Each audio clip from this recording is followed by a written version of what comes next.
peasants, I bring news! Join me in PC gaming and ascend to godhood! For you are weak, and I am mighty! Rhino457 just subscribed.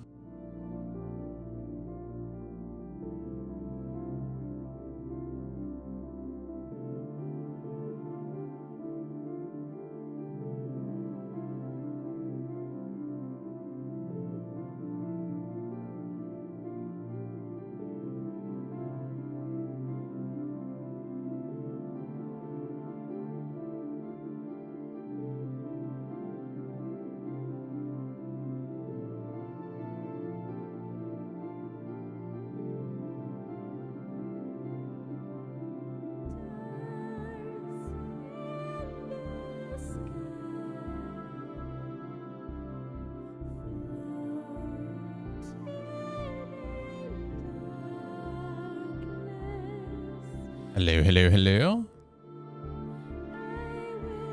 Good afternoon, everybody. How's it going? Pagla, hello. Rhino, hello. Dragon, hello. Pana, hello. Yuri, hello. Joe, hello. Vesmu, hello. Run47, hello. Cup of tea, hello. Sunrise, hello. Marcus, hello. Hope you're all doing all right.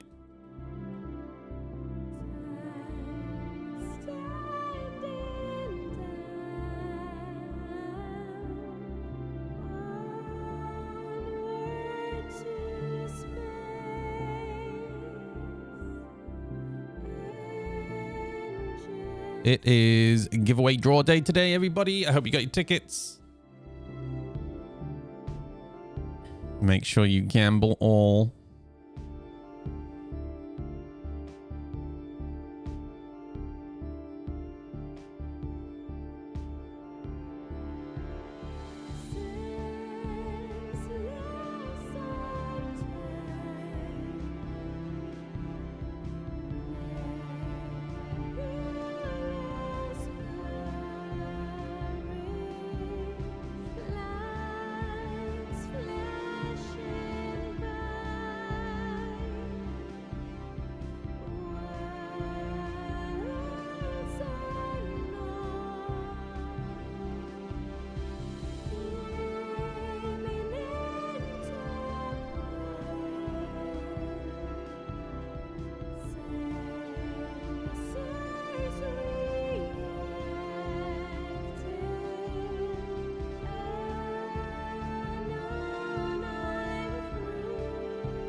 All right. Good afternoon, everybody.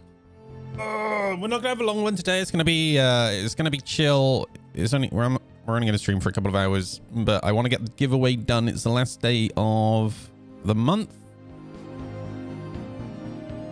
All right, let's go.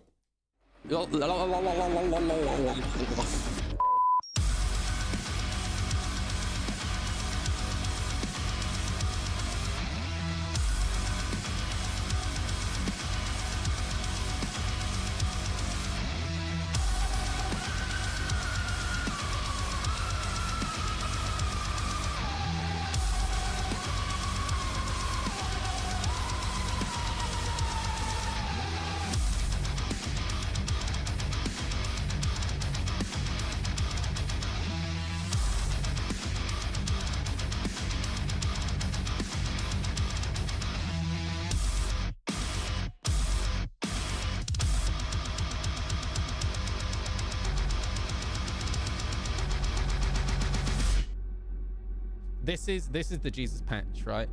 This is the thing that we've all been waiting for, and they're not going to let us down. Good afternoon, everybody. Hello. Grey Market just got fucked again. CIG is reselling the patch bundles. Peasants, I bring news! Join me in PC gaming and ascend to godhood! For you are weak, and I am mighty! An anonymous user gifted a tier 1 sub to Moisty_Noodles. Anonymous gifter, thank you for the gifted sub to yet another variation of Moist Noodle. Moisty_Noodles. Thank you, dude. I appreciate that. Great.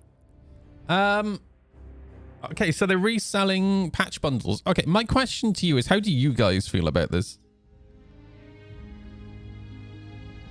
Because I'm kind of torn, right? In a way, I'm like, yeah, fuck the grey market. But also in the back of my mind, I'm like, oh man, it is kind of cool owning stuff that's like limited.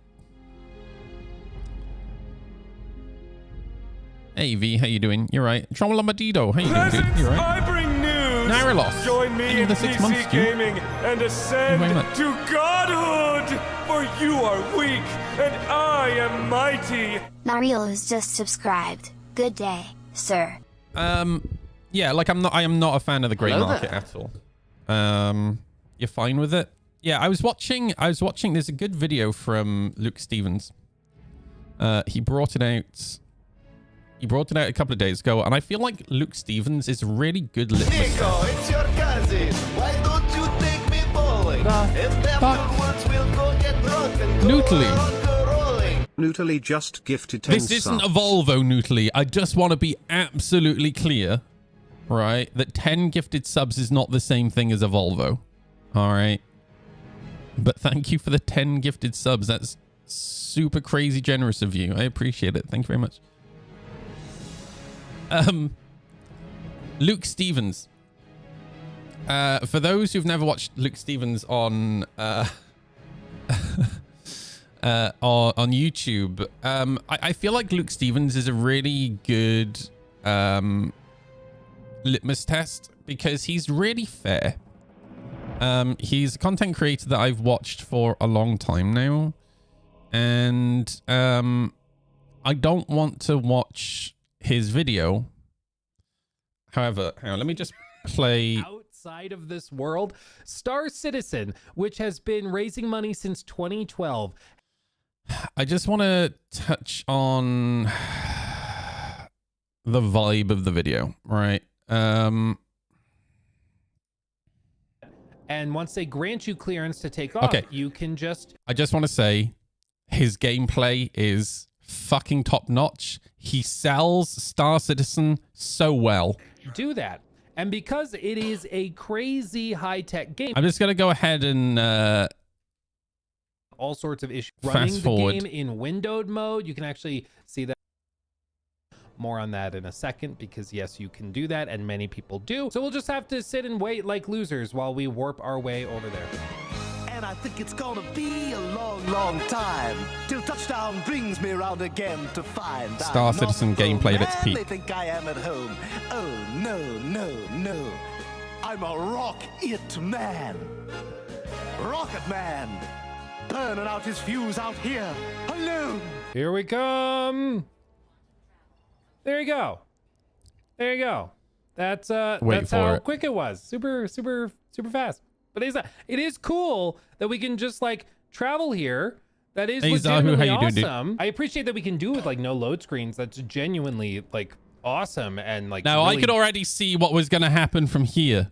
badass when other games require it. Does just take an adjustment in mindset, because this is a seamless universe and you can do some crazy stuff. Crazy guy.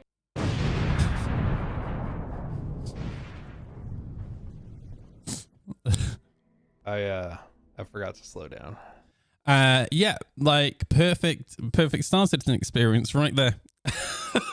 Dude. But yeah, generally the vibe of the video is mostly Luke talking about because obviously Star Citizen, the CIG have just hit 900 million, right? This time next year they'll be at 1 billion. It's just fucking insane to think about, considering where this came from, and I was here at the beginning. That was nice. Yeah, so he touches on the controversy, right? Raised $900 million. And you might be wondering, like, how have they done that? Is that through venture capital? Is that through just going to publishers like EA or somebody and raising money that way? No, it's done through the players. You might be wondering, how on earth do you raise $900 million from players in an unreleased game? Well, it's done with something called pledges. Look at his face, dude. Look at that. That's it right there, right? You see what I mean? This is the moment where I start to shrivel up inside and consume myself, because I feel myself getting a little bit embarrassed. Like, I can talk to you guys about Star Citizen and I feel absolutely fine. The moment I talk to somebody from outside the Star Citizen community about what Star Citizen is and pledges, right, I get really embarrassed. Oh, I'm on the wrong PC, that's why. My friends, pledges. There is a store for Star Citizen where you can go and access right now yourself, and you see they've got game packages, ships, paints, merchandise, ship upgrades, gear, all sorts of stuff. But this is not just in-game currency, my friends. This is actually something you can purchase with real money. So you can see this standalone ship is 105. Something I want to be like super clear about here is, like, Luke Stevens is incredibly fair. Like, I've watched videos from him where he's taken some really Starfield is a really good example. He went into Starfield and he has gone back to Starfield multiple times, and he's gone into it with nothing more than the mindset of how is it, what's it like now, right? So he's incredibly fair. But the video does lean on this, right? And the reason that I bring this up, and like he comes on US to dollars. This Clipper is 130. Now, I'll be honest with you, the first ship that he looks at is that comes up on the pledge store is the Wolf at $105, dude. I don't think that's a good look, personally. I think it's absolutely insane that the first thing for me, maybe it's because he's logged into his account or something. But it feels like, to me, the first thing that actually he's not signed in. So why is it when you go to the pledge store, the first thing that comes up is the fucking Wolf, dude? Why are these not starter packages? Something you can purchase with real money. So you can see this standalone. It's just such a bad look. Do you know what I mean? And it starts at 105. Ship is 105 US dollars. This Then 135. Like, what the fuck? I would get that. I would get this if it was somebody logged into their account, but he's not logged in, right? If it's somebody who's not logged in, right, assume that they don't have an account and show the starter packages, for fuck's sake. This is confusing as fuck. And something he talks about here as well is hang on, I'm just gonna let it play a sec. This Clipper is 135 US dollars. The Golem ship is 80 US dollars. The Perseus, this is just the paint job, is $22. The ship itself is a good bit more.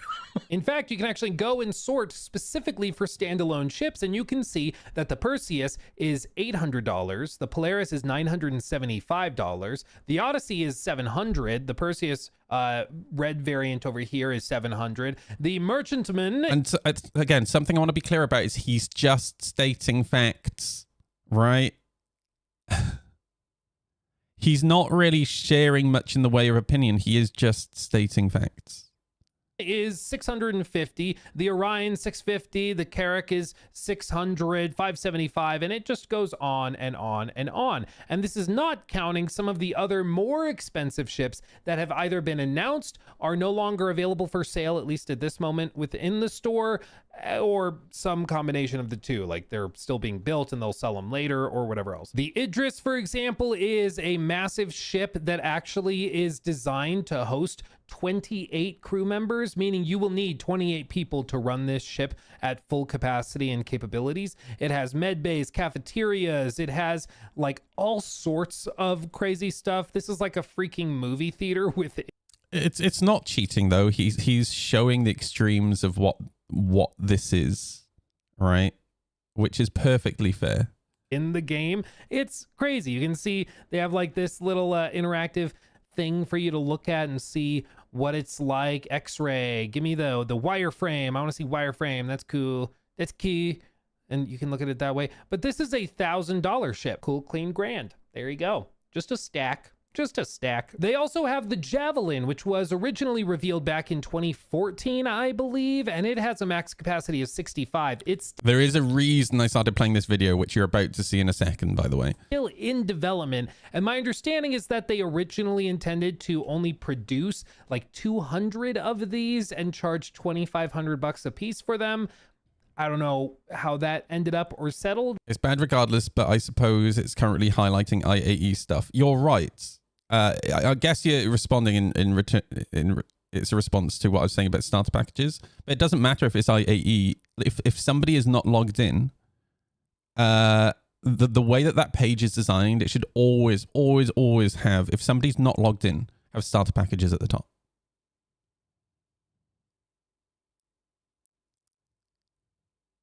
Right.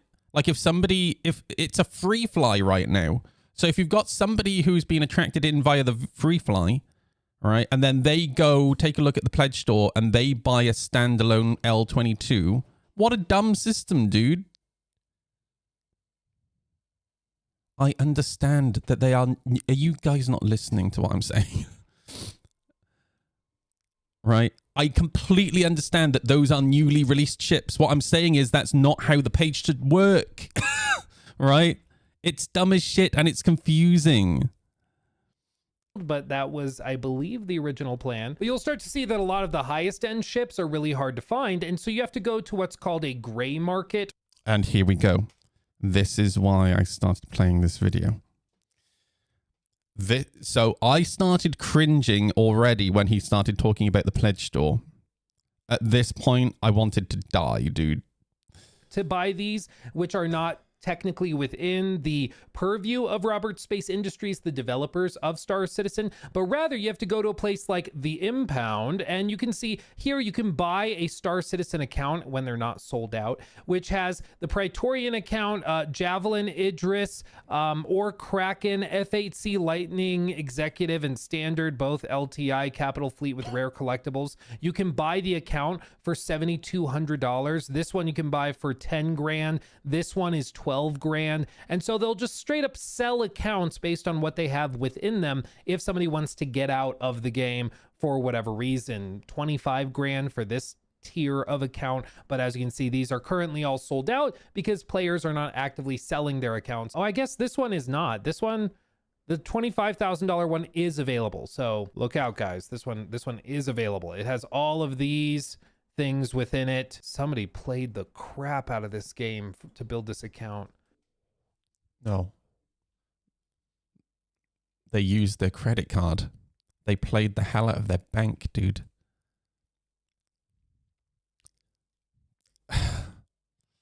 I would love to know why they're selling it. Like, what happened that they need to. What happened, dude? Divorce. Lost the job. Right. Or maybe they just realized that actually owning everything in the game is really fucking boring. Right? Why even play the game when you can just own everything? Right? Get rid of it. I'm so curious because they played this so much, dude. That's crazy. That's crazy. Look at all the ships they have. That's wild. Oh, and look, you can actually you can finance it with Shop Pay. Only $2,200 a month. You know, a mortgage for a Star Citizen account. Golly. Now, the reason people are willing to spend so much for ships is because ships really are the central mechanic within the game. It's how you get around. It's how you complete deliveries. It's how you interact with pretty much every facet of the game. Yes. Is that Nerd Show and Tell's account? No, I feel like Nerd Show and Tell's account is worth more than that, dude. There are things to do when you're not in ships. Like right now, I'm leaving the med bay and I'm headed back to where I can go to pick up my ship. You can go interact with vendors like this. You'll notice the game is like struggle bussing right now to run, but here I can buy things with in-game currency if I want to. That's all I wanted to show. If you want to watch the whole video, again, it's a fairly fair video. I've just highlighted the fairly, like, what I view to be negative bit of it. But it is a really good video. Definitely worth the watch. But yeah, if they are re-releasing old packs, yeah, that is going to screw the gray market. All right.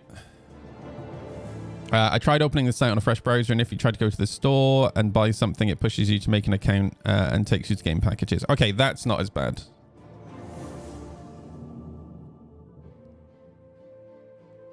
Let me have a look at the RSI store.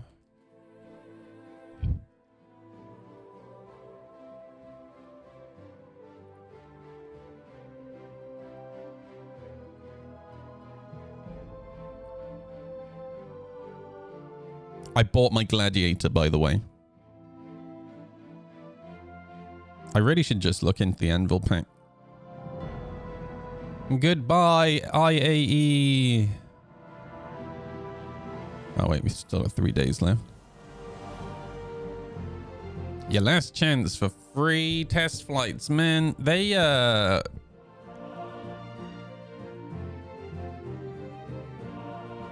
really good at the FOMO thing, right? Dude, I really like the Ironclad. I think I prefer the look of the Ironclad to the C2.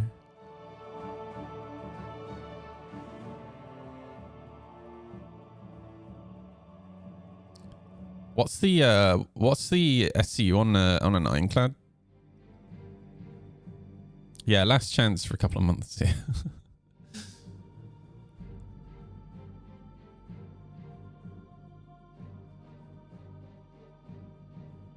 Recently increased like 2,200. Ooh. Have you bought an? I never plan to buy an Idris. I have always said I never plan to buy an Idris. Not really played much, but did the free fly lag out the servers this year? I don't think it was the free fly that did it. I think it was the rushed out patch. Like, so much is broken in this patch. They didn't give themselves any time to fix bugs. So this is something I've talked a lot about over the last like week or so. The last 4 months, CIG have done a really poor job of getting through their backlog of bugs. Like, all the known issues that have come out with each patch, they've not really done a good job of fixing them. So like those bugs have been getting piled on from patch to patch, and we're at a point now where the game is in such an awful state. Like in Nyx, missiles haven't worked for me since the first day, right? Like there's so much that's busted. And the thing, again, that's really concerning is that they're now rushing to try and get 3.5 out for Christmas. CIG they go on vacation in 2 weeks. We don't even have wave 1 PTU yet. And they want this shit on live in 2 weeks. Maybe 2.5 weeks. Right? It's a bit nuts, really. Their priorities are just absolutely whack. I don't care for having 3.5 for Christmas or engineering for Christmas. I want a game to play. Right? Live is completely busted, let alone 3.5. All right. I would have been much happier if they'd just spent the next 2 weeks working on a bug fixing patch and a quality of life patch. Right. Maybe they'll do the same as last year and have 2 patches running side by side. But we're talking about CIG here, right? So I'm going to assume they're going to make the worst decision possible. Agreed. If going on vacation, bring it out mid-January. Well, yeah, they always go. They go on vacation for Christmas about 2 weeks into December. So like the whole company just comes to a stop for like an entire month, basically.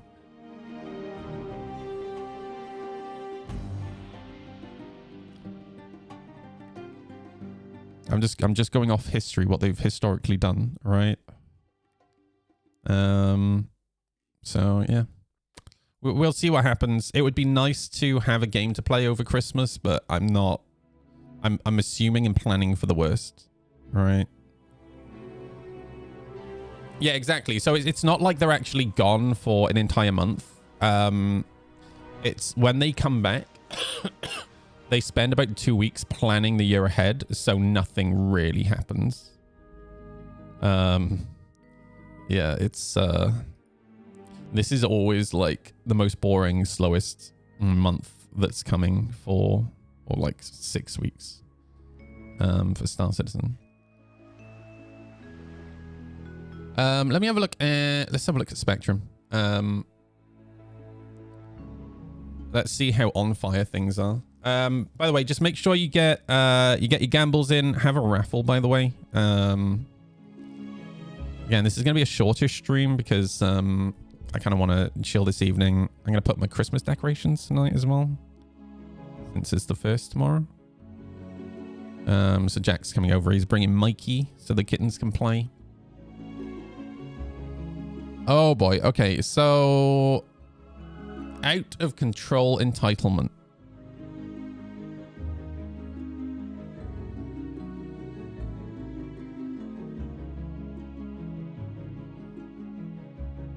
Man, there's some good... I can already see there's some good posts here to take a look at.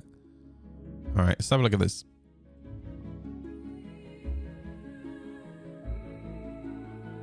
Oh, there's not much to this. Chris has said since the very beginning, everything would be earnable through normal gameplay. Being able to earn this stuff in-game is a huge step forward for the project and a huge step away from pay to win. Lots of ships on my account are available for Alpha UEC or through Wicalo. I don't regret helping fund such an ambitious game.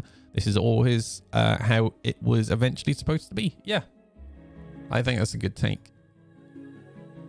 The entitled myth. The backers who built this game. So this is the opposite argument. I can already feel it. Oh, sweet Jesus. Okay, here we go. This is the one I was looking for. All right.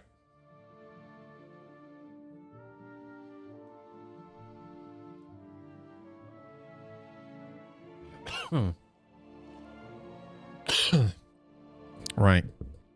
Gird your loins, all right. The entitled myth, the backers who built this game. The forums are on fire again. First the Polaris, and this time it's the Idris. Next week it'll be something else, but the cycle is always the same. Strap yourselves in, buckle up, boys. We're going on a ride. A backer who spent serious money voices a concern about their investment losing its shine. Okay. First problem.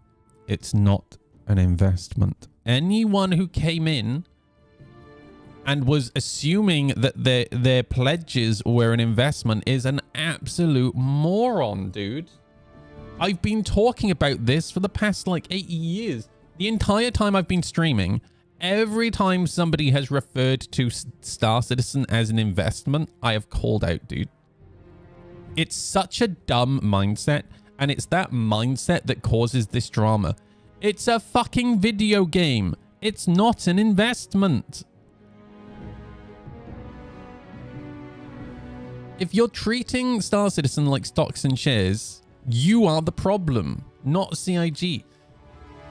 CIG doesn't exactly help, but it's very clear to me that they are trying to resolve the issues with the grey market. Hey, Stranix, how you doing, dude? Sazuro, how you doing, man? Fucking hell, man. And the thing is, the reason I get so worked up about this is because I know people who genuinely buy things because they know it's time limited, because they want to make a profit on it. Yes, I know, I saw. Yeah. Yeah, imagine paying 1,000 for a Best in Show Eclipse, and then a few days later, CIG sell the Best in Show Eclipse. Like, oh, holy shit. Abaku spent serious money, voices concern about their investment losing its shine and the perceived value of their ship due to it becoming available in-game. And the community response, it is predictable, toxic, and lazy. You are so entitled. You are a whale. Stop crying about your pixels. Go play another game and be gone. I don't think it's healthy to tell people to go away. That's how you kill a community. But yeah, this bit's completely right. You are entitled. You're a fucking idiot. You are actually an idiot if you came into Star Citizen treating it like stocks and shares. Stop it. No. No. The reaction is not only insulting. Good, it should be insulting because you're a fucking idiot, dude. People who are morons and make poor decisions in life deserve to be insulted. I'm sorry. Not sorry, actually. Like, dude, come on. But it also fundamentally ignores the financial reality that keeps the servers running. You're right. People spend money, right? People spend money to back the project and to keep this company going. But treating it like stocks and shares is fucking insane. And also, right, when things are sold on the grey market, CIG doesn't get a cut of that. That's not how it works.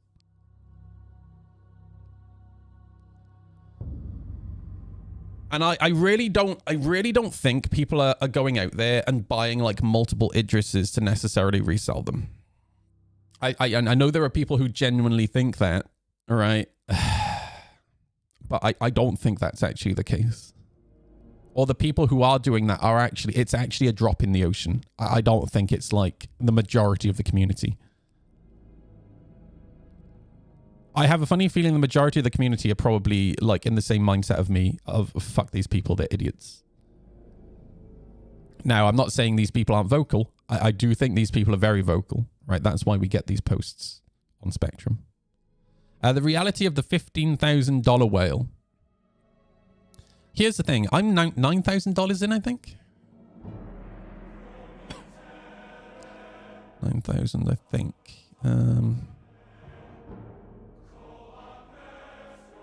Let me have a quick look.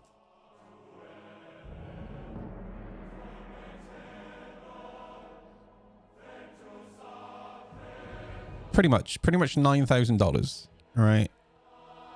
That's $9,000 since 2014. So like 11 years on a game that my primary hobby.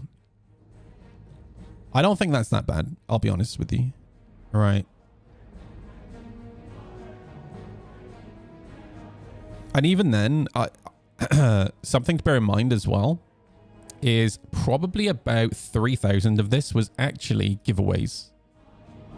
When I first started streaming, I was spending a lot of money on giveaways for streaming. So if we only take money that I've spent on myself,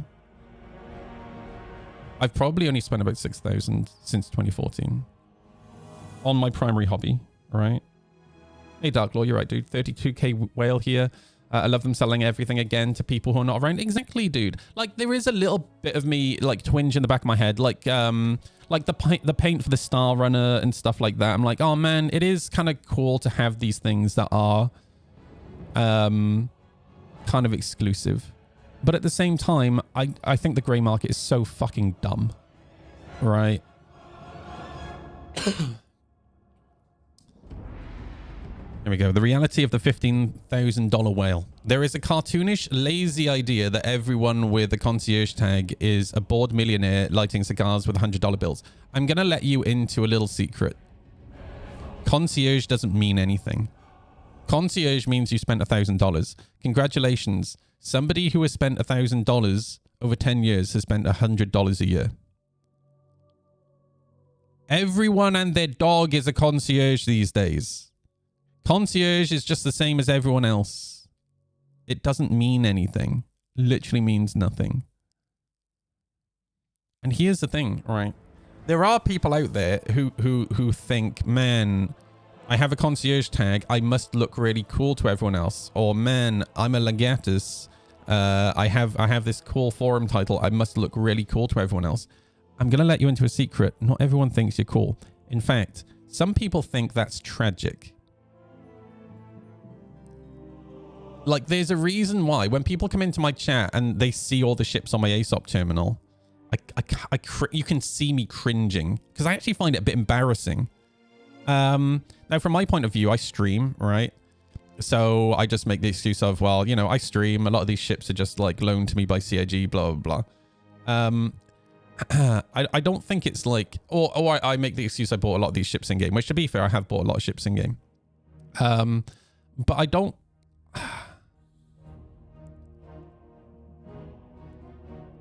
You know, the richest people that I personally know, my friends with who come from affluent backgrounds, right? They don't show it off. They drive fairly average cars and they wear fairly average clothes. Now, they have nice houses, right? And they definitely live nice lifestyles, but how they outwardly appear to other people, they just look like average people, right? And something that I've learned is that coming from a working class background, and I'm surrounded by working class people here in Newport, right? The people who like to show off money tend to be the people who can't afford those things, and the things that they've bought on credit.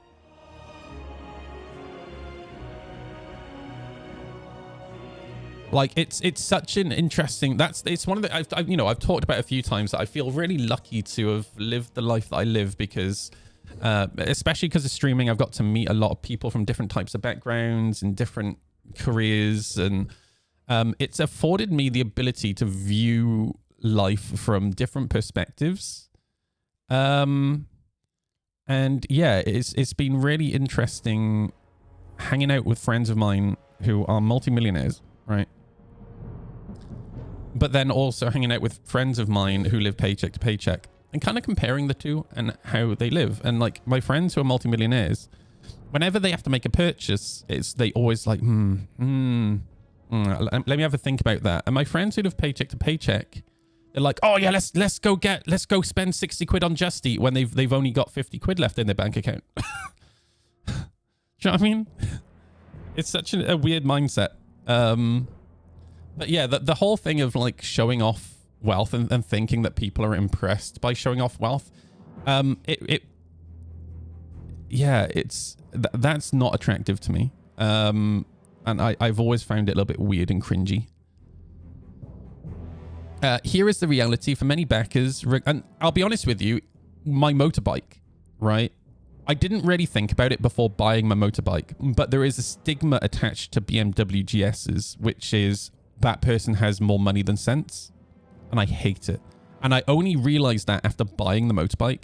And, you know, I've been to a few bike meets where, you know, I've been looking at bikes and I've been looking at like banger 125s. I've been like, that thing's actually really cool because the person who owns it, they haven't spent a lot of money on it, but they've made some really interesting modifications to it. Or I've met some guys who have bought like bikes from the 70s and the 80s and they've done them up. And I'm like, I'm going on and on to them about how cool their bike is, and they're like, "Is that your GS?" And I'm like, yeah. And then I cringe a little bit. I'm like, "Yeah," and they're like, "Oh, it's a really nice bike." I'm like, is it? And they're like, "Well, what's wrong with it?" I said, "Well, it's just when I come to a bike meet, it's probably the most boring bike here, right? And that you only go to Starbucks. Fuck off, dude. I've not been to Starbucks for years. All right, okay." All right. Here is the reality for many backers, regardless of their funding tier, that financial contribution does not represent disposable income. It represents sacrifice.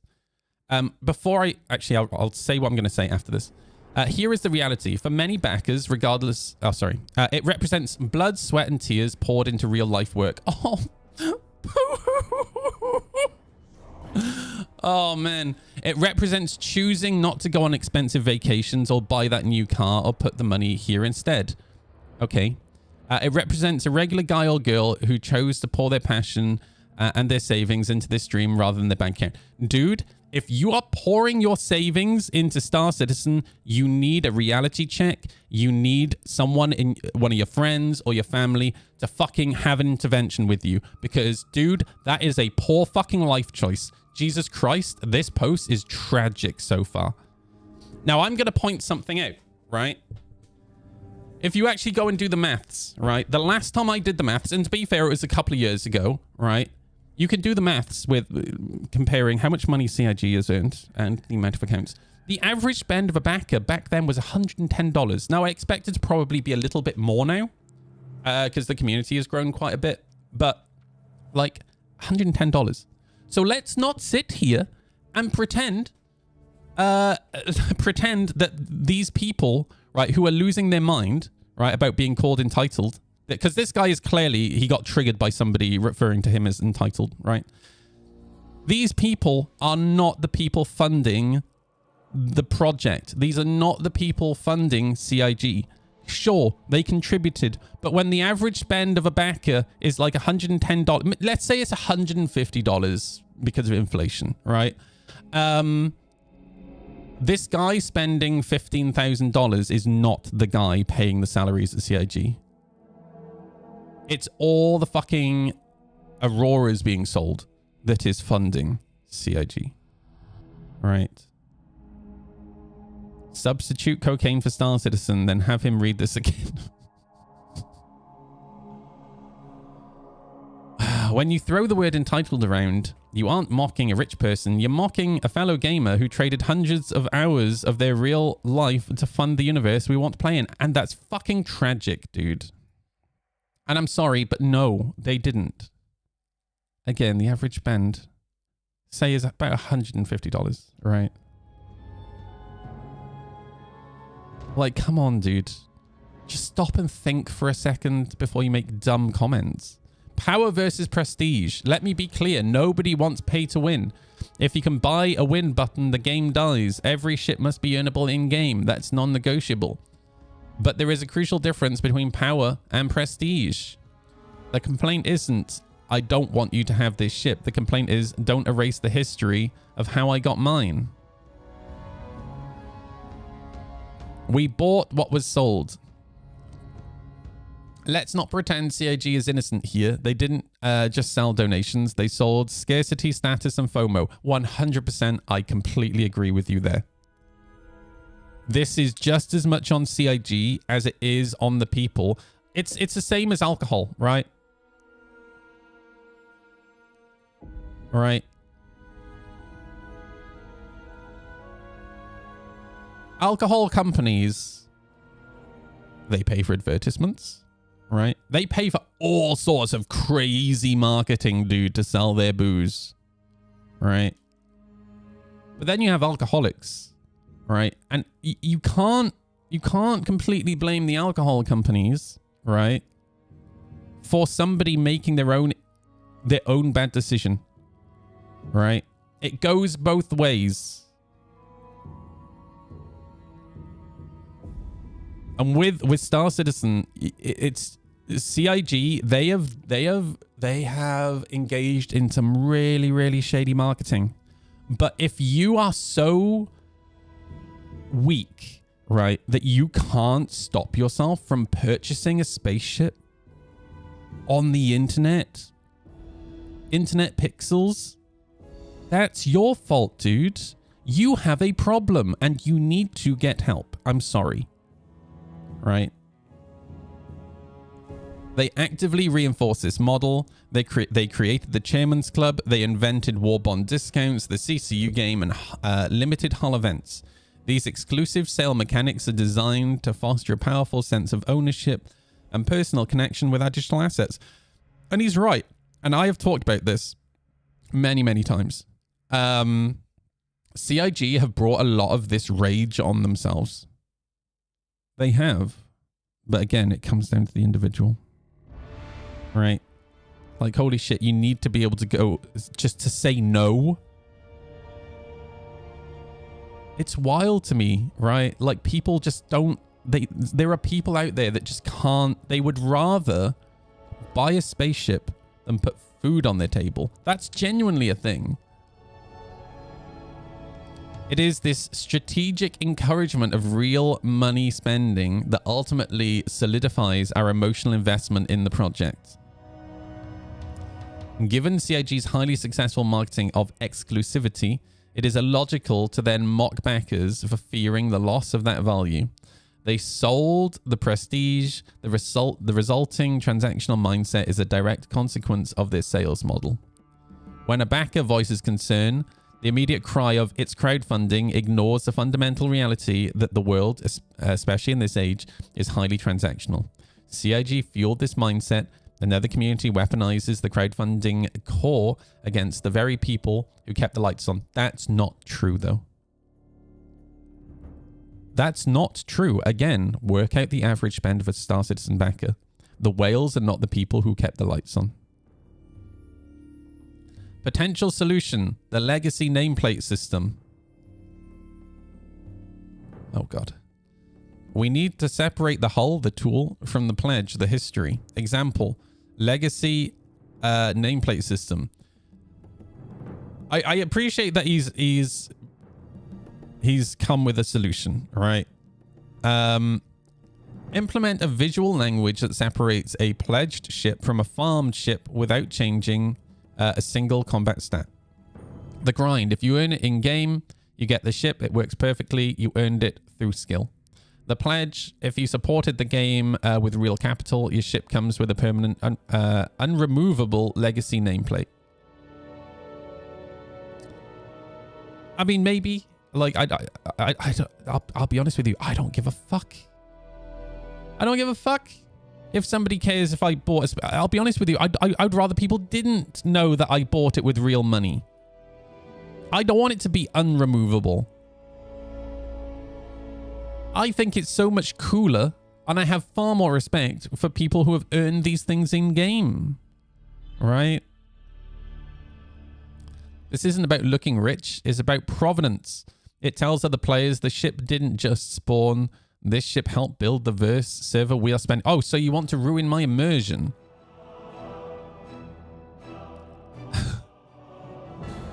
Because it is, for me, it is immersion breaking, right? When people want to do that shit. This is but a quick idea on off the top of my head, but a simple thing like this can make a lot of difference and can make people feel a bit more valued for their financial contribution. The bottom line, show some respect and understanding. No! No, you don't deserve my respect. That's the thing. The person you called entitled is a fellow gamer who early financial support, large or small, help fund the development that makes your gameplay possible today. We are all here because of collective passion. To CIG, you sold the prestige and encouraged the transactional nature of these pledges. As the game evolves, we eagerly hope you will take this perspective into account and implement simple in-game recognition for every backer's commitment instead of forcing us to rely on combat stats or exclusivity. No. CIG, do everything you can to take down the grey market. Thank you very much. I appreciate it. Demanding respect because you're able to throw money at a game and CIG is not just entitled, it's something else. Thank you very much. Yes. Hey, Tom, how you doing, dude? Sure, we're all people here who love space games, and I assume a lot of us are space nerds like myself. I'm a big believer in that respect is earned through action.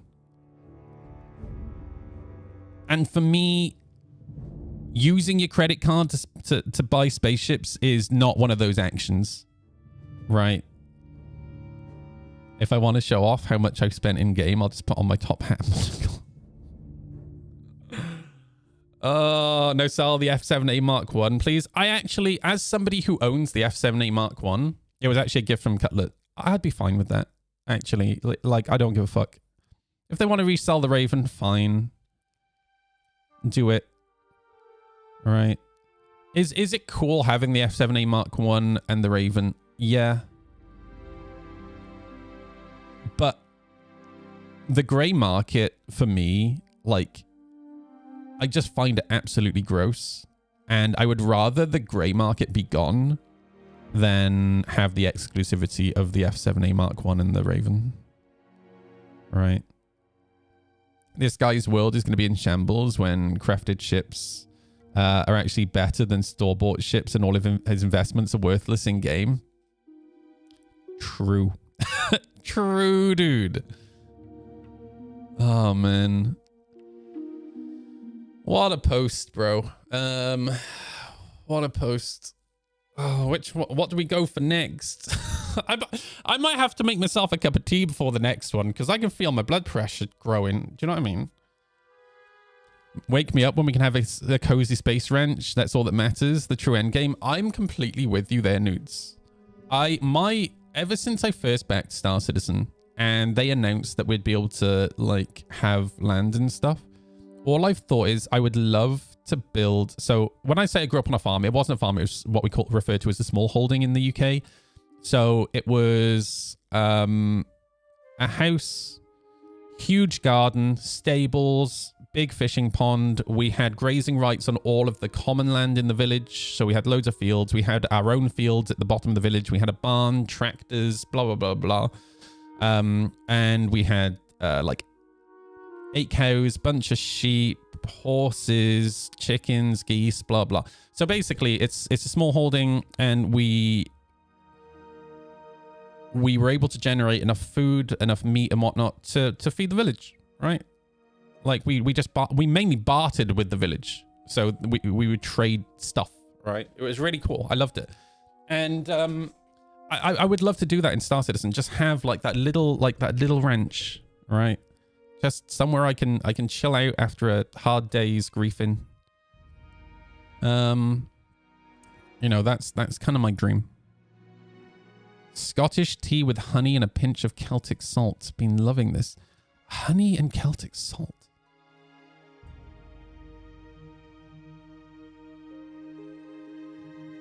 Because I'm not like a huge fan of honey in tea, I'll be honest with you. But like a bit of salt might actually be quite nice. It sounds really weird, but that might actually... Yeah, that actually sounds quite nice. That's actually one of the things that my mum used to do on the farm was honey. She had beehives.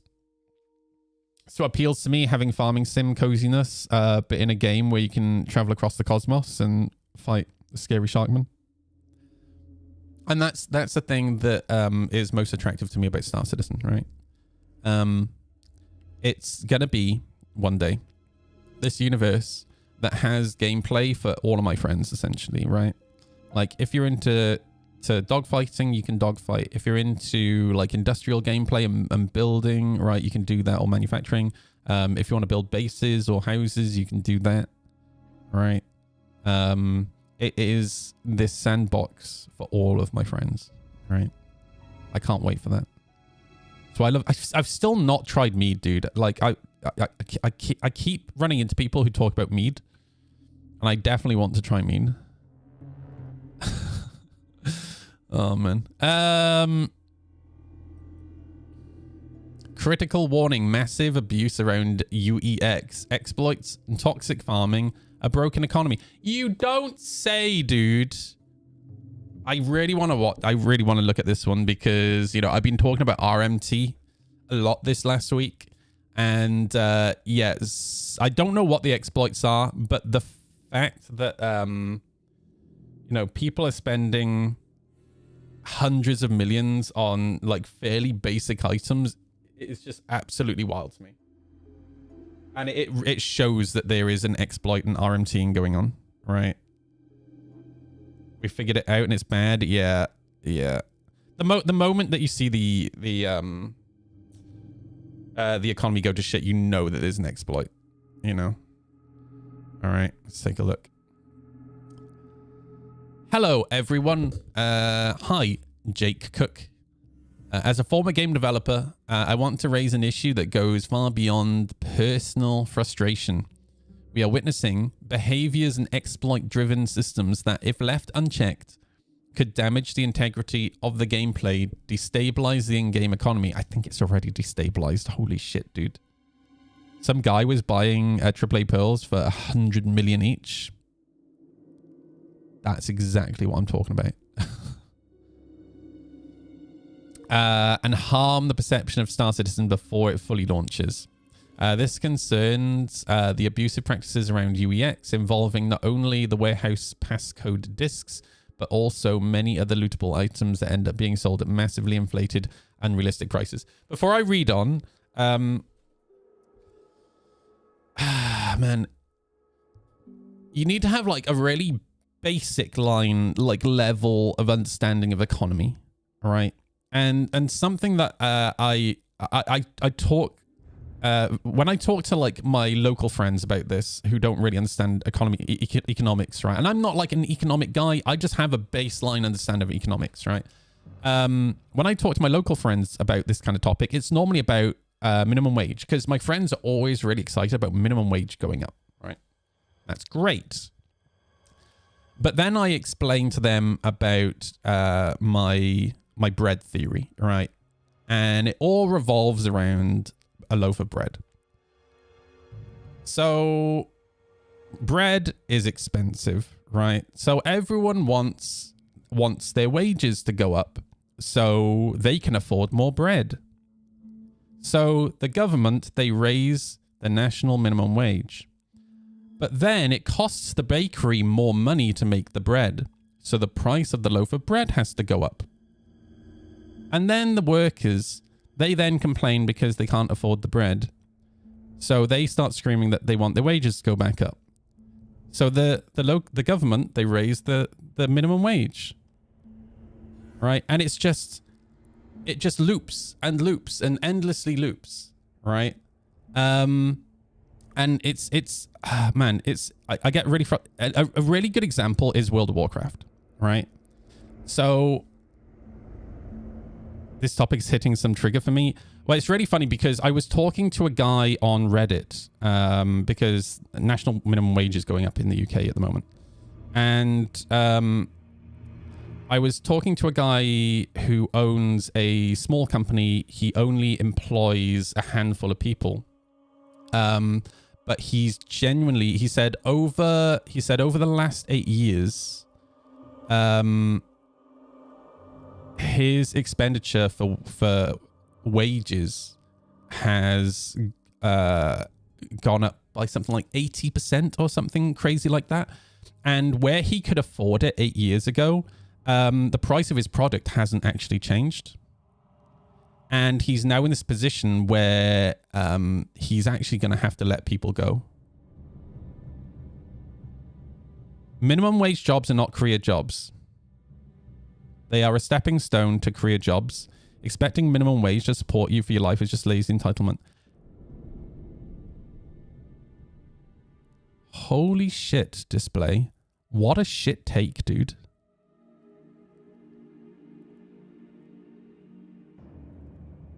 I'm actually really dumbfounded that somebody could say that. As somebody from Wales, right? As somebody from a country where there's not exactly huge prospects or huge choice where you can work, what a shit take. That's insane to me that you think that. You know, some people don't have a choice. Not everyone is a skilled worker, right? Not everyone has been to university or has the opportunity to go to university. I don't. What do I have? I have a handful of really shit GCSEs. That's it. Now, I was lucky enough to have ended up in a career as server engineer, but I have a lot of local friends just like me who have been in similar situations like myself, where they have been homeless, they come from abusive backgrounds, and they were never afforded the opportunity to go to university. Right? And they are pretty much stuck in minimum wage jobs. I'm honestly shocked that that's genuinely a take that people have. That's insane, dude.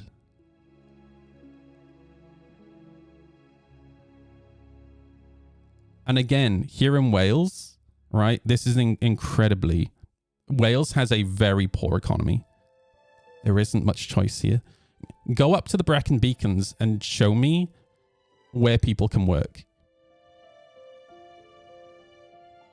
Even if you're not working at McDonald's or a local restaurant or a local retail store, right? You're working in an office, right? And that ain't much more than minimum wage. The economy in Wales is incredibly poor. And people who run companies here, they pay what they can afford to pay. I live in the Beacons area. It's awful. Yeah, for work, it is awful. That's the thing, right? So when I was growing up, my mum worked as the national sales manager for a company called Amerex. Those of you from Americas, right? The Americas, you'll know Amerex. It's the fire extinguisher company. My mum earned... I'm not going to say how much she earned, but it was a fairly respectable salary, right? Now, obviously, she was never happy with it, but it was a fairly respectable salary, considerably more than minimum wage. You know, once she reached a certain age, my mum died at 62, but once she reached a certain age, I think it was around 55, you know, she was tired, man, because she lived in the Brecon Beacons, but she had to commute to Cwmbran every day. She had to commute up the A465 every day. An hour and a half from work, an hour and a half to work. Like, dude, exhausting. You know, I used to do that commute with her every day. And we would have to leave at 7:30 in the morning. Or 7 a.m. in the morning for my mum to get to work on time. And then she wouldn't get home until 7 p.m. at night. And then there was the farm. And then we had all the farm work, right? And once she reached about 55, I remember having a conversation with my mum. And I said, you know, why don't you just try and find a more local job? And she started looking. And, you know, I looked with her and it was so shocking to me how low the salaries were and the wages were. And it got to a point where my mum was never able to leave that job. My mum commuted to that job until literally the day she died. Because she couldn't afford the salary cut. You know, my mum was living, even though she had this, you know, a fairly generous salary, she was still living paycheck to paycheck because, you know, that's how they paid for the feed for the animals, right? And they would have had to have a huge lifestyle change if she had taken such a heavy pay cut, you know? Some have to work 2 to 3 minimum wage jobs just to get by. Exactly. And it's the same up in Scotland, right? Darklaw, like, I'm sure there's like touristy areas that are a little better, but generally, in a lot of places, it's probably going to be similar to Wales, right? So yeah.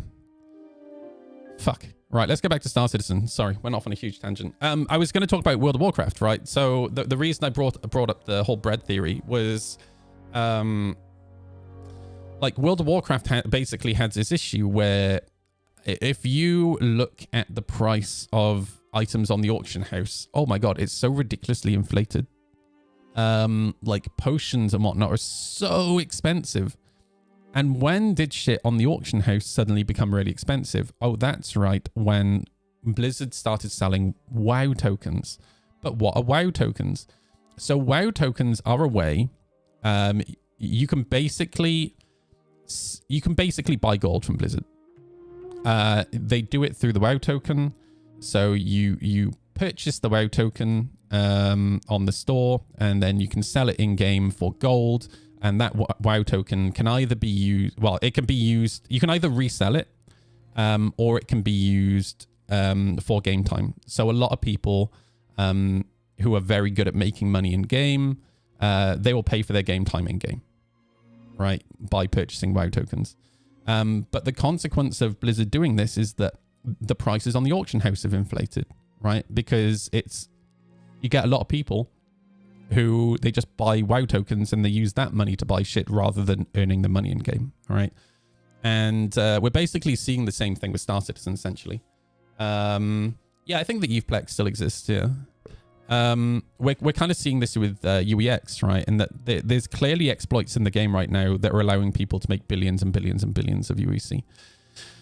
And as a consequence, now what we're seeing is people offering to buy items in the game for ridiculous amounts of money, which then, as a consequence of that, I think it's actually been really damaging for UEX because it prices out the average person or people who are trying to play the game legitimately, right? Like if I want to buy a set of armor or something from someone, I'm not going to be able to earn it in game. The only way I can earn it in game is by exploiting to earn ridiculous sums of money or going on eBay and buying UEC, right? It's crazy. Absolutely crazy. We're now seeing players farming missions endlessly just to strip them of loot, then abandoning the mission instantly. Items being sold at high... I don't think there's anything wrong with that, personally. I do, however, think that they need to bring back the rep punishment. So if you fail the mission or give up the mission, it needs to negatively impact your rep. Oh, but Noodle, there are so many bugs in the game that can cause you to fail. I agree, but this is the consequence of not having that, right? Unfortunately. Items being sold at highly inflated prices that have no grounding in actual gameplay. Increasing numbers of players openly cheating, door glitching, looting through walls, grabbing items in contested zones, ASD areas, and other places that are supposed to require proper completion. Yeah, this is a big one for me. I talk about this every day. This is why I don't do contested zones, right? It feels like there's no point me even going to a contested zone when I know the room at the end is already empty, right? I do not like having my time wasted. Players intentionally ruining other players' missions simply to steal the loot and resell it. The lure of virtual profit is pushing a part of the player base into behavior that has nothing to do with the intended Star Citizen experience. Real gameplay consequences. These practices are already... and this is the thing, right?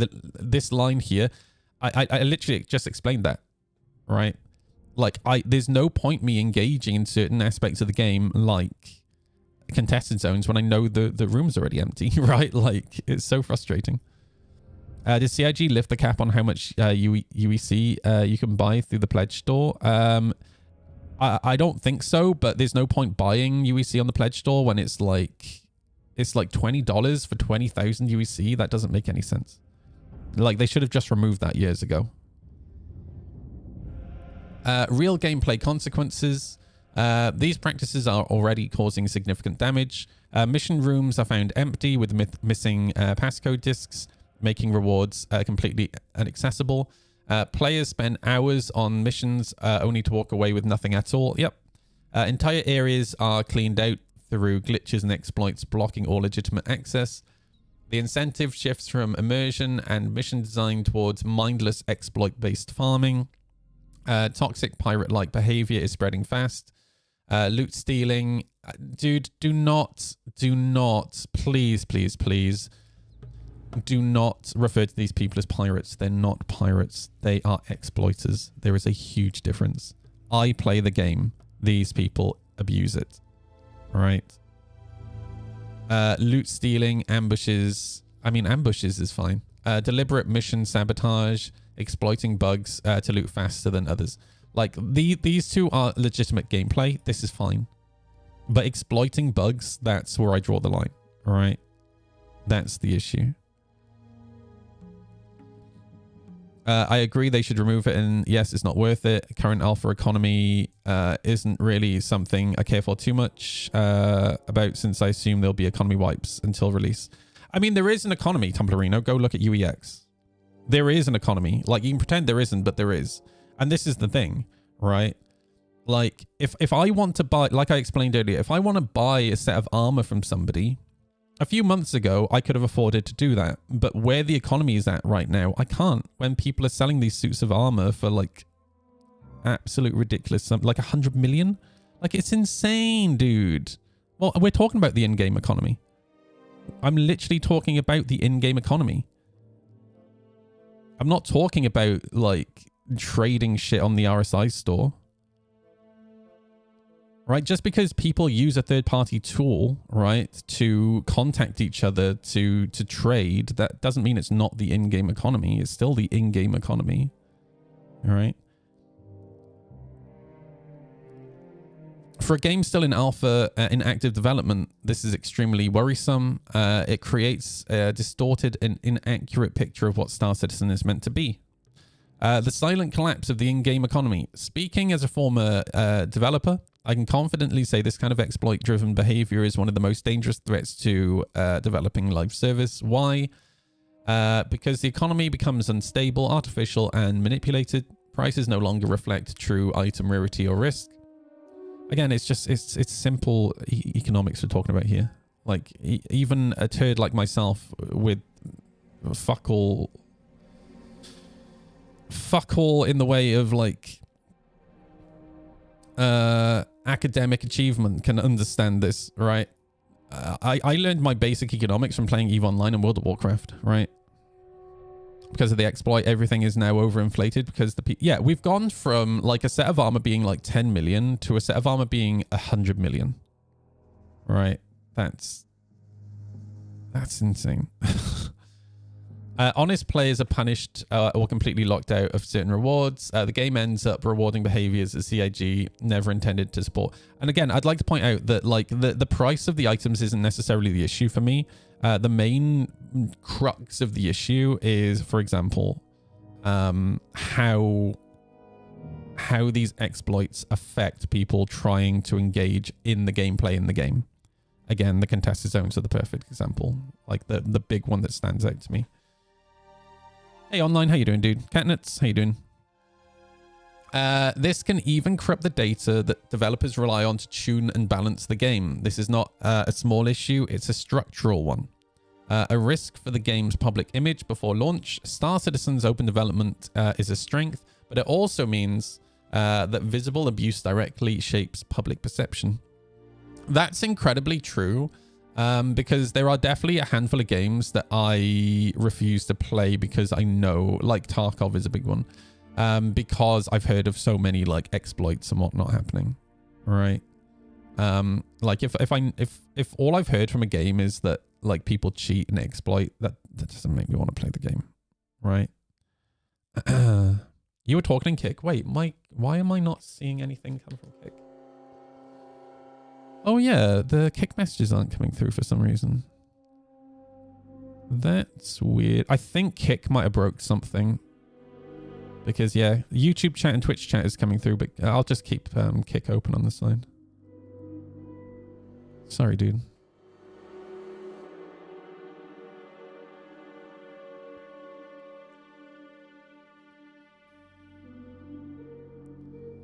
I used to play a lot of Tarkov. I won't touch it now. Yeah, exactly. Hey, Kudu, how you doing, dude? If mission systems, loot flow, and gameplay loops appear broken because of unchecked exploitation, this risks eroding player trust and misrepresenting the actual vision of the game. Why I'm posting this? Because the issue is no longer minor. Yeah, it definitely doesn't feel minor anymore. Because external tools are enabling and accelerating it. Because the impact on gameplay, economy, and player behavior is already significant. And because from experience, these kinds of issues become extremely costly to fix if not addressed early. What I'm asking for, I'm calling for urgent attention to passcode disk exploitation, out of control resale of easily lootable items, door glitching, and loot stealing exploits. CIG did talk about this, and apparently it's a fairly complex issue for them to fix. Actually, I can't remember if this is something they talked about publicly or if this is just something that I talked to a dev about, but yeah. Apparently it is complex. The impact on missions, economy, and player behavior. The role UEX plays in encouraging a parallel market contrary to game design. You cannot blame UEX. You cannot blame UEX. Here's the thing, right? The owner of UEX could take it down today, and tomorrow there'd be a replacement for it. No matter what, a third-party market is going to exist while there isn't one in the game, right? So you can't blame the third-party market. The reason the third-party markets exist is because there is no market in the game, right? It was only ever a matter of time before we had a third-party market. I'd be interested if they can make loot rooms like the executive hangar. It kills you if you try to go in. So I think their main way of combating this is instancing, right? But that's not going to be a fix for everything, because we know not everything is going to be instanced, like executive hangars, like any of the PvP areas, right? So they definitely need to, like the executive hangar actually works really well. Just fill rooms with gas unless the card code reader is actively triggered, right? Like, they already have it in game, so just do more of that, right? Arc Raiders has had a fun solution for door glitches. If you glitch into a room, flamethrowers. I mean, that already exists in terms of the gas in the executive hangar, right? But that's the only place in the game where they do it.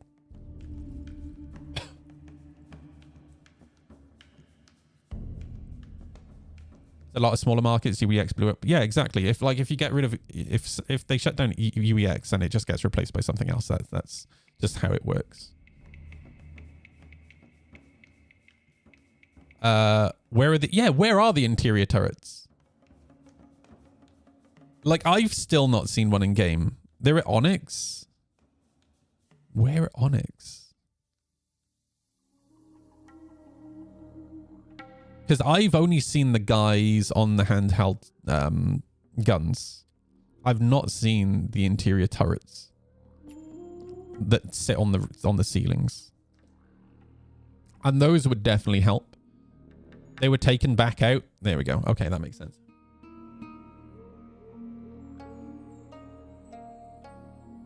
But yeah, if you had turrets in at those bottlenecks, right? It would definitely help. This is not an attack. This is an appeal to protect the game, its systems, and its economy. Thank you for reading. I encourage others to share their experiences so CIG can evaluate the full scope of the problem. Yeah. Like, dude, look at this, man. 500 million. 800 million.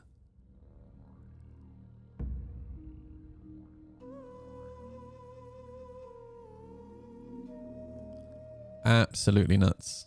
I'm gonna give you guys a link to this one because would really appreciate if this got upvoted. It's actually a really good post, and it is a concern that I've had for a while. Like, I've been talking about this for a little while. Yeah, this person hits the nail on the head here. You can't tell me that CIG didn't anticipate this from miles away. CIG, they have this problem where they do seem to be unable to anticipate things happening. And they seem to be unable to anticipate player behavior. Oh yeah, my kick isn't... Like, it is connected, but it's not connected at the same time. Let me... Let me reconnect it.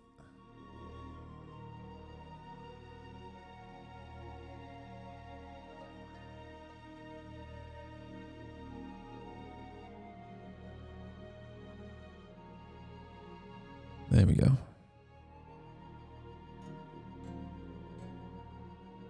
Hopefully that works now.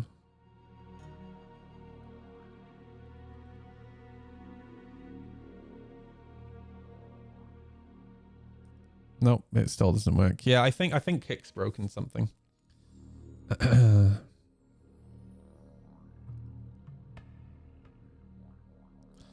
All right.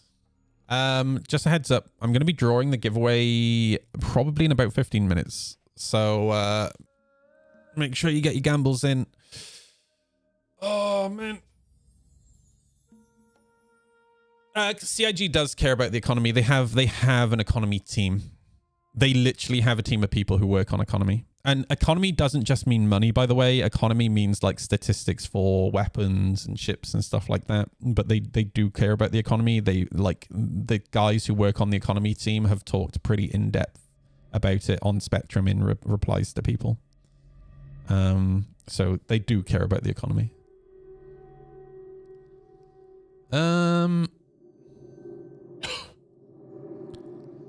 Exclusivity matters and CIG is destroying it. Oh boy.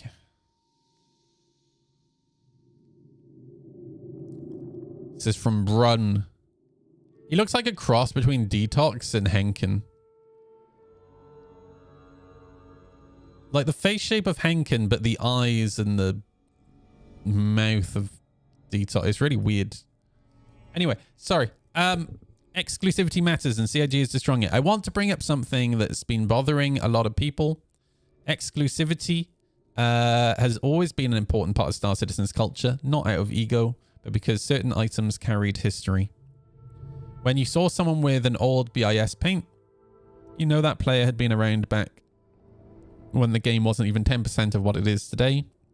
It was a sign of veterancy, presence, and support for the project during its rougher phases. Those paints had meaning, and they were an informal insignia within the community. And now they re-released all the BIS paints. Just like that, all the symbolic value, all of the pride of those. The only people who had that pride, like... Oh, God, dude. They're not even good looking paints. Like, that's the thing. Like, some of them are okay looking, but the majority of the old BIS paints looked fucking terrible, dude. I lost all my 2019 paints because I had to melt those CCUs. I'm glad I can get them back. That's a really good point, dude. As much as they care about the economy right now, isn't their goal still to implement the Tony Z system eventually? I mean, they've been implementing it for years, dude. Like that whole system, they started implementing it years ago. Right, dynamic economy is what they're working towards, but it's not like they're just suddenly going to go, okay, today we are installing dynamic economy. It's just something that they're bringing in phases, right? In parts. Is Tony Z even still at the company? Of course he is, dude. He's chained in the fucking basement. Like, how's he going to leave? I love the white pink and the white gold ones. The rest are meh. I like those as well, but I wouldn't use them. Like, they look cool, but I wouldn't personally use them. Like, I bought the white paint for the Perseus. I used it once. I'm probably going to get rid of it. They're a bit gaudy. Do you know what I mean? They also stand out a lot in space. Maybe if we end up with a white gaseous system, they'd not be so bad. Ownership of those paints was like earned chevron stripes on our greasy, oily Star Citizen uniforms. Not much to be proud about, but that was literally fucking proof we held the stupid line. Hilarious. They hate letting us have internal honor badges. Yeah, I don't care. Dude, I've been here. I've been part of the community since 2012. I pledged in 2014. I have the F7A Mark 1. I have the Saber Raven. And like I said earlier, CIG, resell the Saber Raven. Resell the F7A Mark 1. I don't give a fuck. Resell the BIS paints. I don't care. I don't care what people think about me. Why would you care what people think about you? That seems really weird to me. Right? Like, I don't know. Maybe it's because I'm a streamer. I'm so like jaded and I'm used to getting shit from people. But I've learned not to give a shit, and that goes both ways. Like, I don't care if people like me. I don't care if people dislike me. I'm just like, whatever. Like, how did you get the F7A Mark 1? It was a gift from Space Cutlet. So Space Cutlet, so it was originally sold as for a charity event that CIG did, and they were upgrade packs. CIG sold us a certain number of them. I don't think they were hull limited, but obviously only a certain amount were bought. And Cutlet, thankfully, bought a few. And when me and Cutlet first became friends, I was gushing to him one day about like the Hornet and telling him about how much I love the Hornet, because the Hornet like was the ship that originally got me interested in Star Citizen. The moment I saw the Kickstarter video and I saw the Hornet, I was like, that's a cool looking ship. And ever since that moment, I've been an Anvil fanboy, and you know, I've always loved the Hornet. Since the Arrow came into the game, I loved the Arrow. And he said, I've got a present for you. And I said, okay. And he just sent me a link. I clicked the link and it applied a fucking F7A Mark 1 to my account. And bear in mind, even back then on the grey market, the F7A Mark 1 was selling for a lot of money. He gave one to me and he gave one to Salty Mike as well. So yeah, like that's, you know, I look at that ship and it will always make me think of Cutlet. Yeah, it's the F7A Mark 1 isn't like great. Like, you're not missing anything. Like it's just another Hornet with slightly less CPS.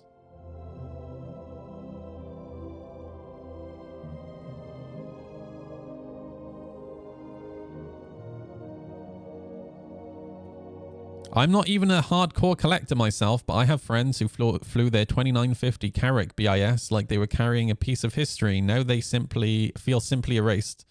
Their exclusivity was turned into just another store item. In my case, I treated the Vandal helmet as a trophy. Why would you treat the Vandal helmet as a trophy when the majority of people, all they did was they conga lined it?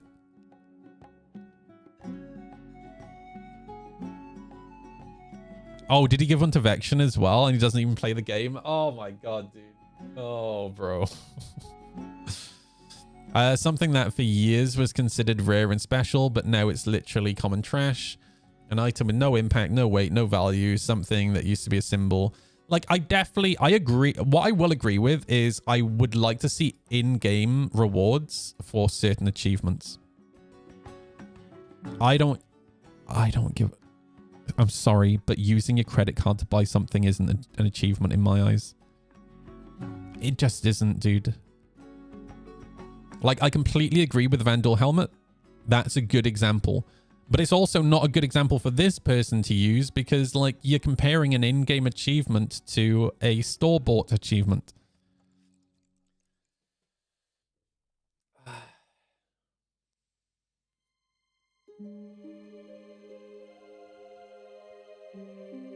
An item with no impact, no weight, no value. Something that used to be a symbol. It was never a symbol, dude.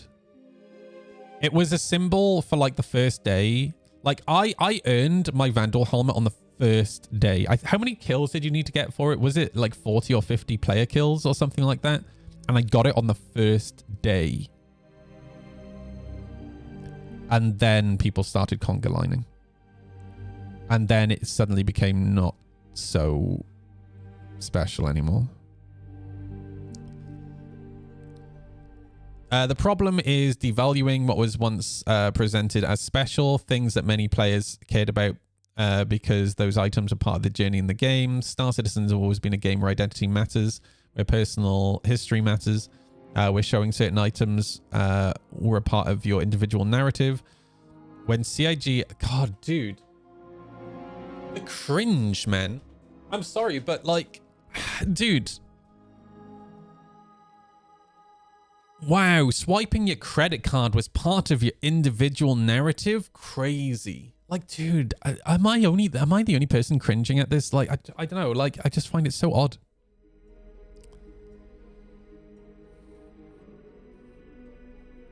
When CIG releases everything again and turns exclusive items into common gear, they're not just selling cosmetics, they're erasing memories and stripping meanings from those who have been helping build this universe since the early days. It's discouraging, and it's a real shame to see this happening.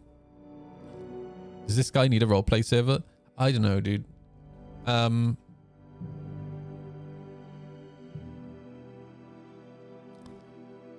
Yeah, I can't get behind this mindset, man, of, oh, I had my memory erased because I swiped my credit card. Like, that's so strange to me. Like, again, the Van Door helmet is like a good point, but at the same time, in the context of his argument, it's also a really poor point, right? Like, you can't compare something earned in-game with something earned with a credit card.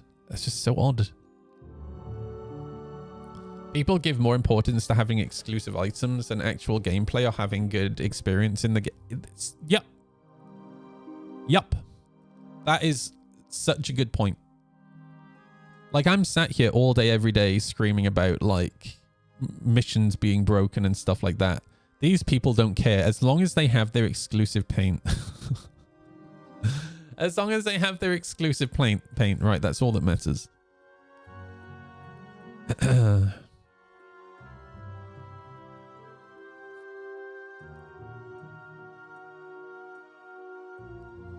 Oh my gosh.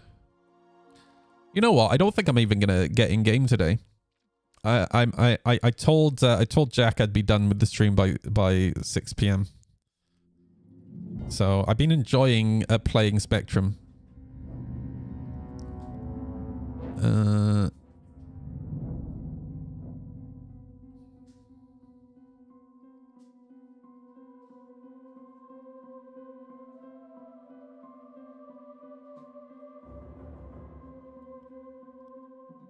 Right, before I read another one, I'm gonna go make myself a cup of tea. I guess people who climb Mount Everest should also complain their memories are being erased because that's how memories work. I don't know, dude. It's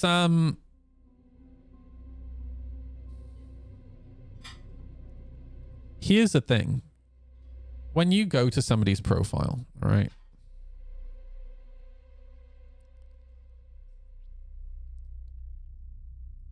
It shows when you enlisted, right? Maybe the solution here, right? Right. I know what this is going to sound like. A whole bunch. When I say this, a whole bunch of you are going to go, no. But hear me out before you make your judgment, please. Right? But maybe the solution here is, and this is going to sound crazy.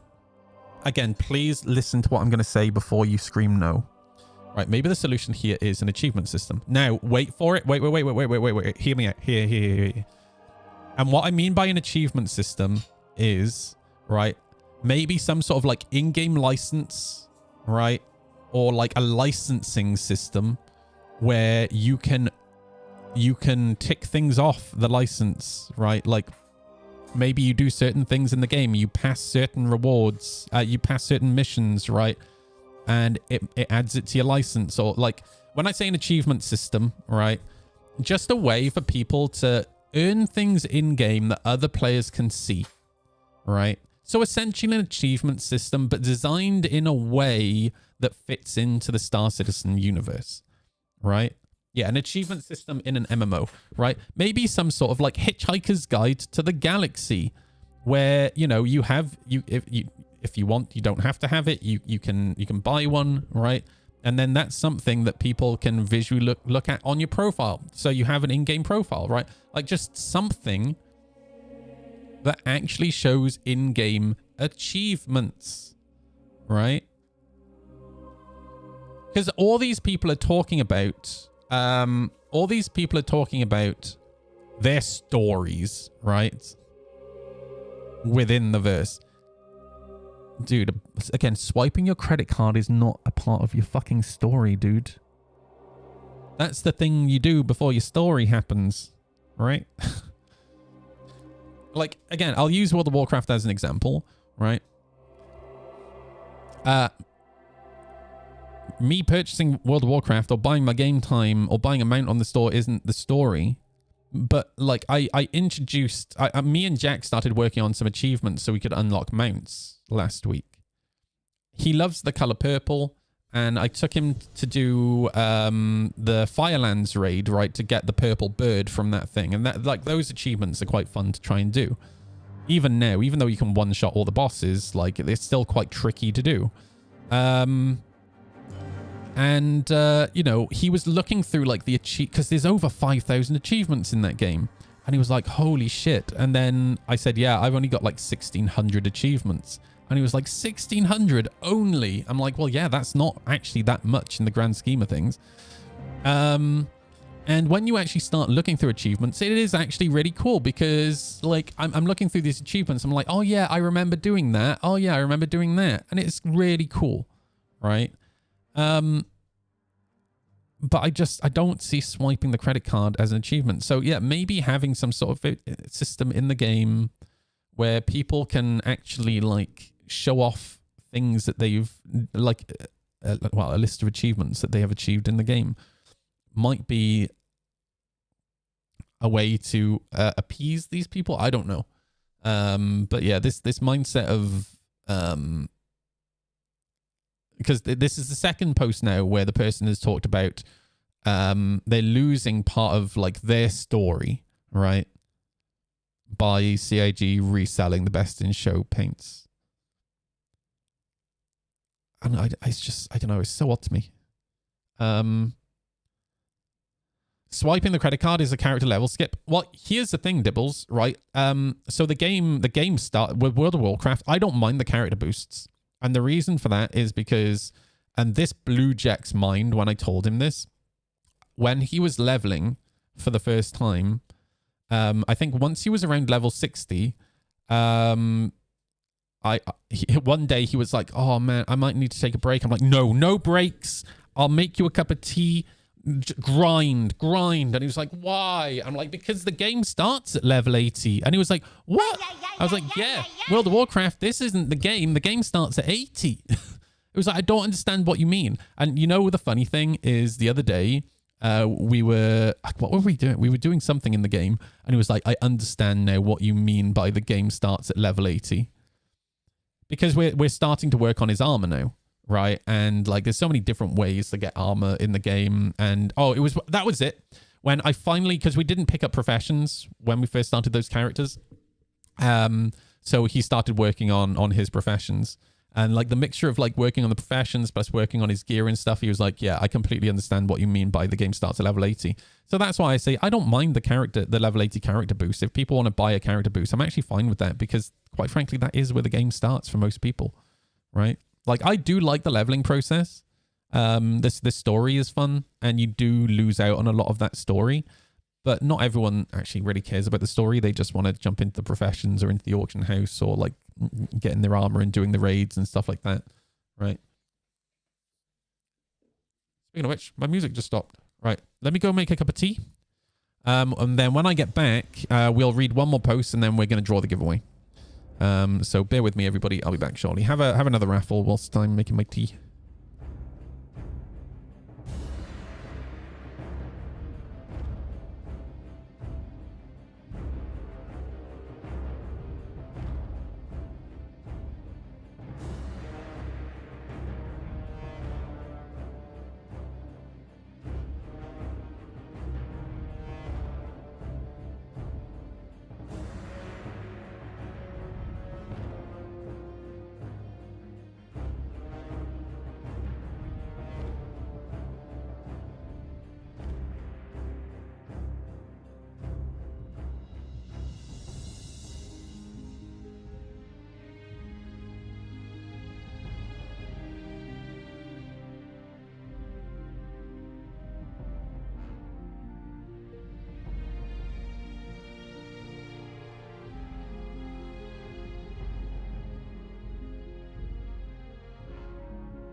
Righto.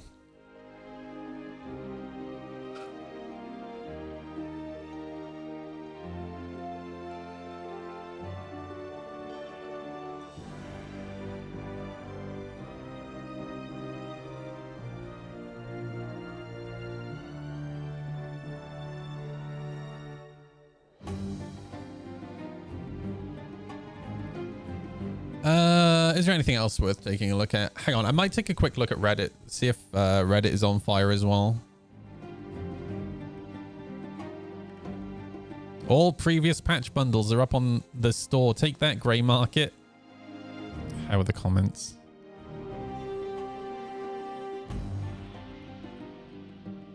Actually, pretty good. I'm surprised. Oh, no, are there any salty posts?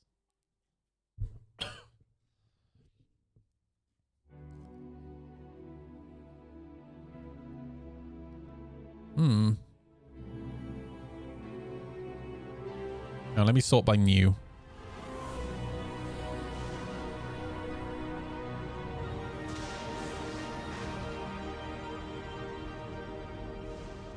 Dude, the funding this year is just absolutely mental.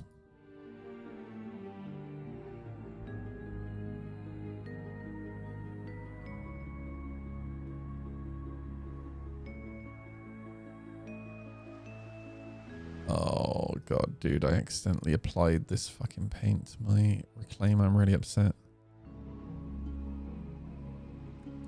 Do you think the Aurora is being sold like hotcakes right now because they announced the Mark II? I don't know.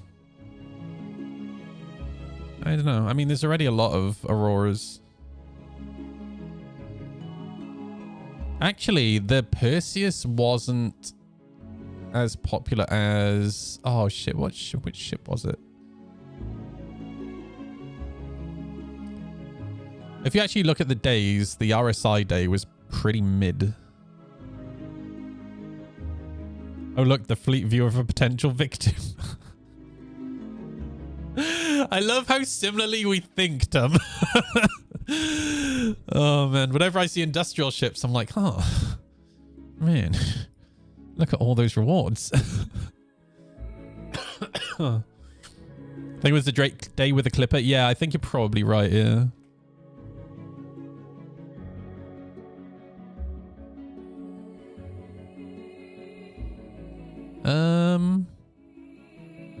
Yeah, Reddit is nowhere near as salty as Spectrum.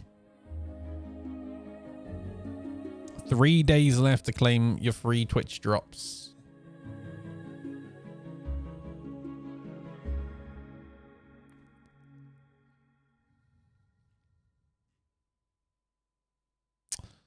Oh yeah.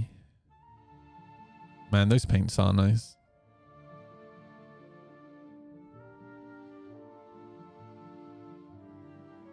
Do you only get that paint if you buy that pack?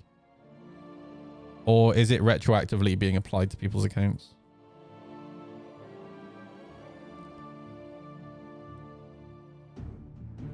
Oh, really, Pagan? No shit, dude. That's annoying. Cutlet got a Kraken? No shit, dude. Let's go. So we're living on a Kraken. Love it.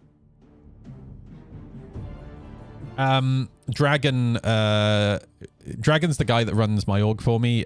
He bought a Javelin and an Idris because, well, I talked him into buying the Javelin. The Idris wasn't my fault. Wasn't my fault. He tried to blame me, but I was like, nope, that one wasn't me. You're not a victim, dude.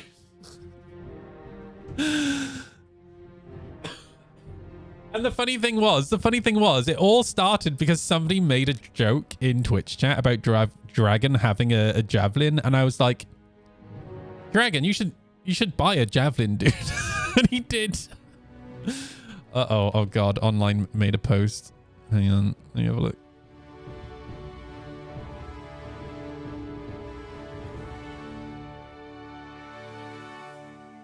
As someone who participated in a lot of pushing for this Best in Show Champion 2951, get this paint. This paint means a lot to me because it showed the community coming together and voting for a small ship, where the past few BIS ships winning were the biggest flyable ships. The community came together and all voted for a ship because it was fun, not because of its size or pledge value. I will never forget the fun memes and positivity that came out of the community for Best in Show 2951. If you're a new player or didn't get the opportunity to participate in 2951's BIS, I suggest picking this skin and representing an achievement the community did back in 2021.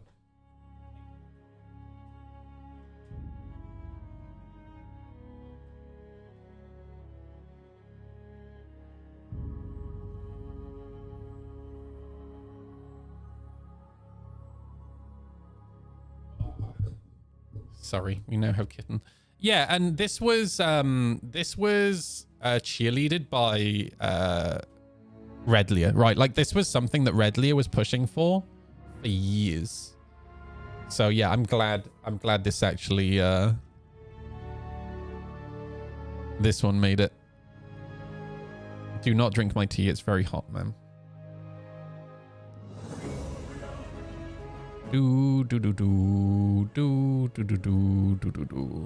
All right, I think it's draw time for the giveaway. Have one last raffle before I draw.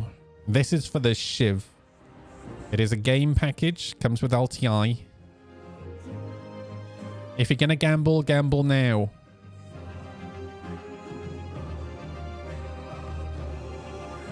Redley was pissed about them saying no to the golf cart, then this happened. Yeah, exactly. Little baby. She is such a baby. Hi. She's getting big, though. She's like... She fit in the palm of my hand when I first got her, and she definitely doesn't just fit in the palm of my hand anymore. These WoW songs are making me want to boot up Classic. Oh, dude. I got some WoW time for my best friend for Christmas. So me, James, and Jack were running Delves last night. And it was, oh man, it's just so much fun. I really like Delves. I'll be honest with you. I think I prefer Delves to doing like dungeons or raids. This little baby. All she does is sleep now. She sleeps, she gets up and eats. She uses the litter tray and then goes back to sleep again.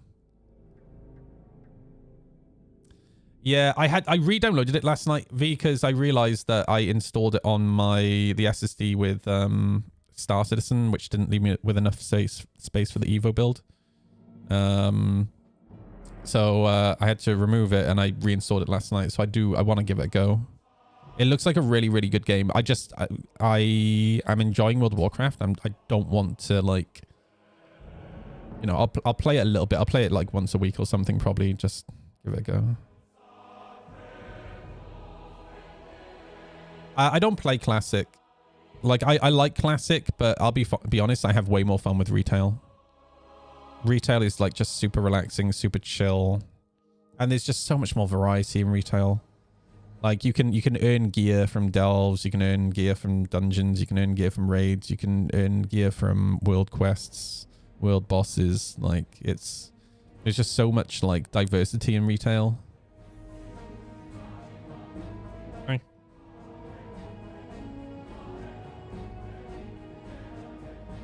All right, it's draw time. You're using an umbrella and a fan for your weapons. Dude, that sounds sick, man. I'm loving how well that game is doing right now. For those who have never heard of Where Winds Meet, let me show you real quick. It's a Chinese MMO that's just come out, free to play, and they're limiting the monetization. Like, it looks really good. So, Where Winds Meet has recently released globally, and this is a free-to-play AAA quality wuxia RPG that's been received incredibly well so far in its Steam reviews. Look at these player numbers 1 week after launch. The game's actually been gaining players since release, which is something that's very rare to see, as most games see their peak player counts on launch day. It looks so But good. why has it been so successful? Well, this game is completely free to play with zero pay to win, and monetizes itself via cosmetic-only gacha with a battle pass.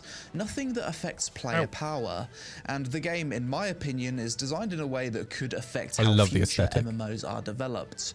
You see, Where Winds Meet is kind of like GTA 5 in that this game offers a fully complete single-player mode, but if you choose to, you can also switch to the online MMO mode, which features multiplayer dungeons, group social activities such as wrestling, guild housing, player marriages, raid bosses, PvP, and guild vs guild battles. The game doesn't market itself heavily as an MMO, even though it has these features, primarily because the main focus in development was to deliver a high-quality, complete, single-player RPG experience first. Has it done that? Yes, it has. Some aspects of the game are a bit rough around the edges, and when I first played the game back during the beta, my biggest critique was with the UI and difficulty of navigating the game's endless menus. Lots of geese. However, this is stuff that can definitely be fixed in the future. But yeah, this game looks phenomenal, dude. Like really, really good. PvP looks crap though. I'll be honest, like I'm not that bothered about PvP games. All right, draw time. Tom's giveaway bot. Who's gonna win?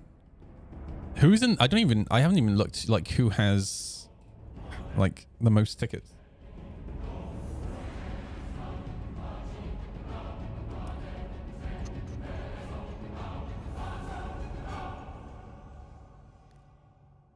Yuzen has 52,000 tickets, dude. Yuzen, gamble all or no balls, dude. Holy shit, dude. Oh, man.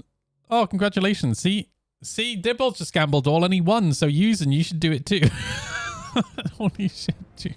Yuzen really wants this shiv. Oh my god. Wait, Katniss is a mod. When did I make Katniss a mod? When did I remake you a mod? I didn't realize you were still a mod. Whoops. All right. I'm ending the giveaway, everybody. And the winner is...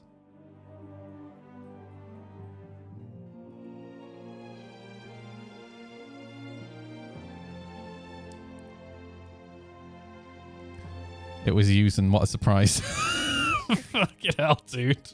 Oh my god. All right, Yuzen, congratulations, dude. Good gambling, dude. Good gambling. Yeah, that wasn't a huge shocker, I'll be honest. See, this is why you gamble, everyone. All right. That is a successful gambler. Don't forget, you shouldn't only gamble in Star Citizen giveaways, right? You should gamble in real life. Make sure you get down to the betting shop first thing in the morning. All right. Yuzen, do me a favor, dude. Can you drop me a message on Discord and send me your email address and your handle? And I will get that over to you as soon as I'm done with the stream. That's it for me for today. I know it's a short stream today. But I'm actually going to put my Christmas decorations tonight because it's the 1st tomorrow. Jack's coming over. He's bringing the other kitten. He's bringing Mikey. Look at this little shit. He's bringing Mikey down so the kittens can socialize a little bit. Man, there's not that many people. Like, there's not many people on my favorites streaming at the moment. Can anyone make a recommendation for who to raid? Oh, you know what? Blue Spark. Blue Spark has raided me before, so I'm going to raid Blue Spark. Here we go. My dudes, thank you so much for a lovely day today. We'll be back tomorrow, regular time. I'm aiming for 3 p.m. I've got a few things I need to do tomorrow, IRL, but I should be back by 3. So yeah, thank you so much, everybody. If you've not been to Blue Spark's channel before, Make sure that you hit the follow button when we get there, and just make me look good. All right. Why haven't I got the pop-up for it? Dude, the raiding has been super jank like the last week. Okay, there we go. Cool. We're good. But yeah, I'll catch you guys tomorrow. Using congratulations, dude. And I'll catch you guys next time. Good night, everybody.